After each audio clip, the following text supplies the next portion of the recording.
মাননীয় স্পিকার, আপনাকে ধন্যবাদ। আমি ৭১ বিধিতে মাননীয় অর্থ ও পরিকল্পনা মন্ত্রী মহোদয়ের মনোযোগ আকর্ষণ করছি।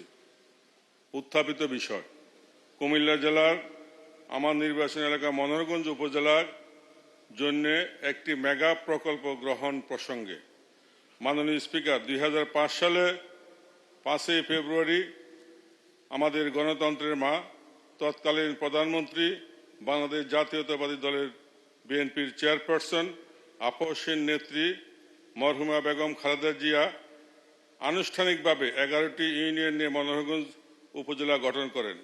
রাজনৈতিক প্রতিহিংসার কারণে এখানে প্রতিষ্ঠিত হয়নি উন্নত যোগাযোগ ব্যবস্থা, ভালো মানের শিক্ষা প্রতিষ্ঠান, নেই কোনো ভালো মানের সরকারি স্বাস্থ্যসেবা সুবিধা কিংবা বাণিজ্যিক প্রতিষ্ঠান।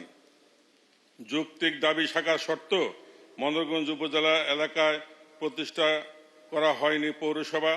এক কথায় বলা যায়, আধুনিক জীবনযাত্রা সবকিছু এখানে অনুপস্থিত। পিছিয়ে পড়া মনোহরগঞ্জের সার্বিক ভৌত অবকাঠামো উন্নয়ন এখন সময়ের দাবি বলে আমি মনে করি।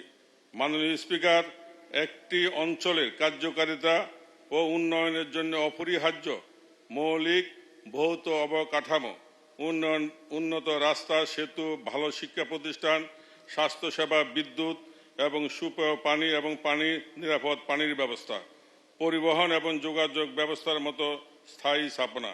এগুলো শুধু একটি এলাকার অর্থনৈতিক কার্যক্রম এবং উৎপাদন ক্ষমতা বৃদ্ধিতে সহায়তা করেন, বরং জনগণের জীবনযাত্রাকে সহায়তা করে, যাহা পুরো দেশের অর্থনীতির সাথে সম্পৃক্ত।